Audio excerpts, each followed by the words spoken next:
waxa aan u dhaarto dhammaha waxaan baarsaday booska dheega ugu xiray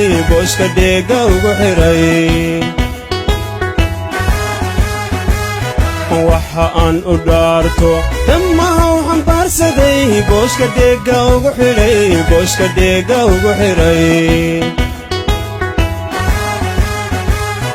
dhinacayga jiifkiyo uga dhowray raaxo dhaldhalaalkii uga jaray dhinacayga jiifkiyo uga dhowray raaxo dhaldhalaalkii uga jaray inan dhowra ciidiyo midnimada dhulkaygoon cadda u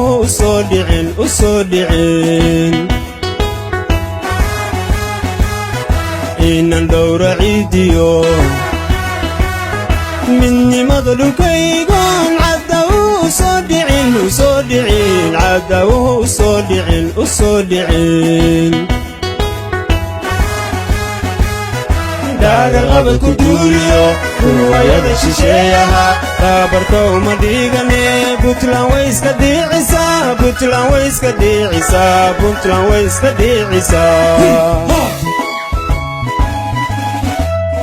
daagal qabad ku duuliyo ruwaayada shisheeyaha taabarkow ma dhigane Puntland way iska dhiicisaa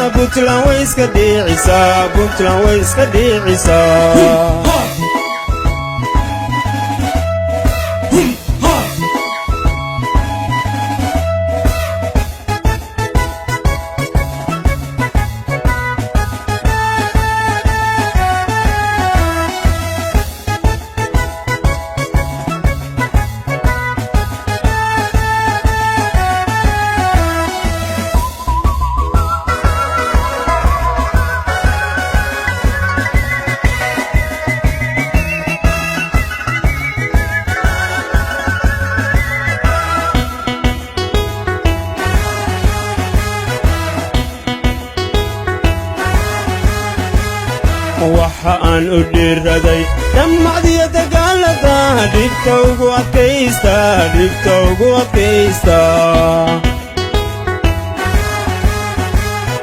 waxa aan u dhiiraday dhammacdiyo dagaalada dhibta ugu adkaysta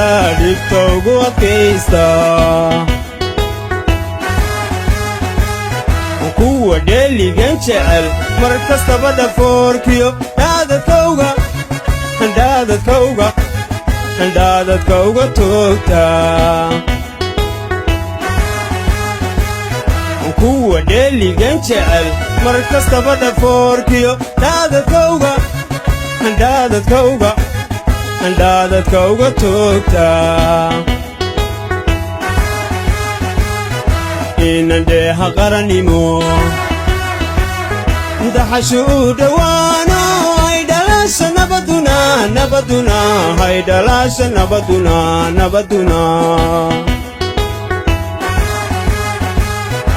inan dheeha qarannimo daxashu u dhowaano haydhalaasha nabaduna haydhalaasha nabaduna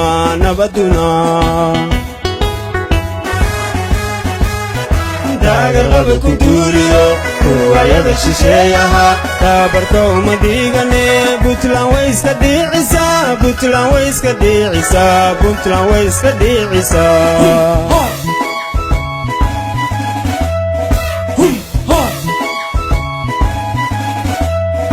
daagal qabad ku duuliyo ruwaayada shisheeyaha taabarkow ma dhigane Puntland way iska dhiicisaa waxay maalmahanba ciidamadu ku jireen waqtigan oo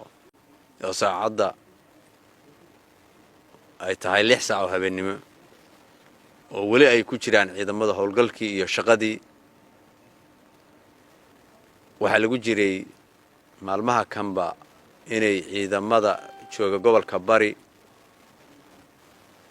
gaar ahaan ciidanka booliiska BNBF madaxtooyo iyo BSF ay wada shaqaynayeen oo shaqada lagu jiray ee ahayd in magaalada howlgallo badan laga qabanayay oo ay ciidamadu si wada jira ay ugu jireen oo saraakiisha hareeraha fadhida oo ay ugu horeeyaan taliyaha ciidanka BMBF taliyaha ciidanka madaxtooyada taliyaha saldhigga bartamaha iyo rag badan oo hadda shaqada ku jira oo shaqada u maqan inay ku jireen baaritaan iyo guryaha magaalada inay baaritaan ku wadeen meelo badan laga baarayay kulligoodna ay shaqada si wada jira ugu jireen annaga laftigeedu mararka qaybtooda aan kala qayb qaadanaynay mararna meesha tan aan ka hagaynay oo shaqada ugu jiray waxaan bulshada u sheegaynaa belief yarna ka siinaynaa dhagarqabayaashu waxa ay dadka ku haligayeen inay ciidamadu ka hortageen soo qabteen kuwa qarxiyeen waxa weeye gacan adag ay ku soo qabteen aad baan ugu mahadcelinayaa dhammaantood ciidamada shaqaynaya oo shaqadaas ku wada jiray oo sida wajirka u qabanayay oo dalkooda u shaqaynayay oo xilli kastaba shaqada ugu jira iyadoo la doonayo inaan mar kastaba u shaqayno laakiin waxaan ugu baaqayaa bulshada gobolka bari sida aan sheegayba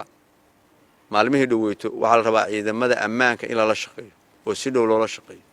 oo loo sheego xogta iyo waxaad arkaysaan waxay ciidamadu ku hawleeyeen inay dadka badbaadiyaan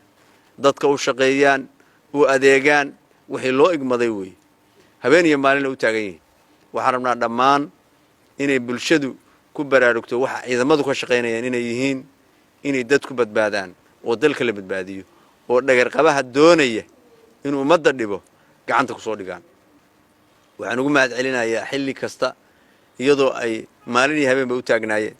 oo ciidankii saaka 6dii shaqada galay ay weli ku jiraan oo shaqada ay hadda xilligaas ay baaritaankii socdo ciidamadii marayaan waxaan ugu mahadcelinayaa inay ajarkoodan heli doonaan shaqadaana inay laba laabaan ka sugayno iyaguna waxaan kaloo uga digayaa bulshada shacabka baabuurta bacda madow lagu xirayo oo galabtii lagu soo dhijinayo oo habeenkii laga fiiqayo talaabooyinku waa bomba laga qaadayo qofkaas waa la diiwaan gelinayaa qofkii mar laga diro mar labaad talaabo sharciga waafaqsan baa laga qaaday qof walbo gaarigaaga cid iska qarin maysid qof shacab tahay muwaadin baa tahay sidaada u raacay ka dhaa ku ganacsan ka dhaa dukaankaaga ku tag ka dhaa laakiin inay ciidamadu kaaga diiraan jeegbontiyada shaqada kuwa ku jira roondada hadhowna ku soo dhigsato suurgal ma noqonayso waxa inta dheer kuwa hareeraha kaga dhijaa la arki jiray hadda kuwa wajiga kaga dhijinaya la hayaa oo muraadada ku dhijinaya ninkii muraadada hore ku dhigsada oo ciidamadu ay qabtaan waxaan faraynaa toos inay saldhiga u keenaan saldhigada u geeyaan toos inay saldhigada u keenaan ma la aqbali karo kaas wuxuu ku soconayaa meel sharci ka waafaqsanayn oo dhaafsiisan ku soconaya ma aqbali karayno waxaan u taaganaa habeen iyo maalin bulshada u shaqeyno laakiin mid ka dhibaya oo sharwada u shaqeynay noocaas oo kale waxaan leenahay in la iskaashado laamaha ammaanka lagu dhawaado loo shaqeeyo baa muhiim marka annagu waxaan u taaganahay habeenkan iyo maalintaasba inaan saa u shaqeyno annagu saa u shaqeynayna inay hadda dhagarqabana soo galo oo waxa weeye oo meel kale ka soo abaaro aqbari mayno waxaan u rajaynayaa ciidamadii ku guuleystay shaqooyinka aan soo sheegay oo maanta insha Allah inay abaalmarintooda heli doonaan waajibaadkoona la siin doono aanuna ka rabno inay iyaguna si laba jibaaraaniin oo waqti badan saraakiil xigeen iyo dableyba inay si laba jibaaraan aad baan ugu mahadcelinayaa dhammaantood ciidamada ka shaqeynaya gobolka bari noocay yihiinba inay shaqadooda laba jibaaraan feejignaadaan indhaha furaan dalkooda iyo dadkoodana badbaadiyaan dhagarqabayaashana waxaan sheegayaa wax kastoo aad soo maleegtaan meeshaad joogtaan baa idinku tegaynaa mana idinka aqbali doono inaad dadka lugeysaan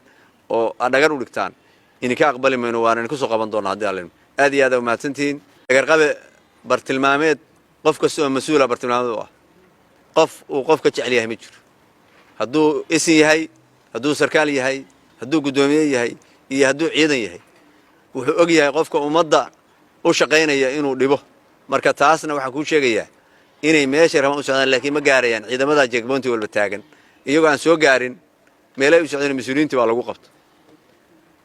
qaraxiina waa la qarxiyey waad aragtaan marka aad u mahadsantahay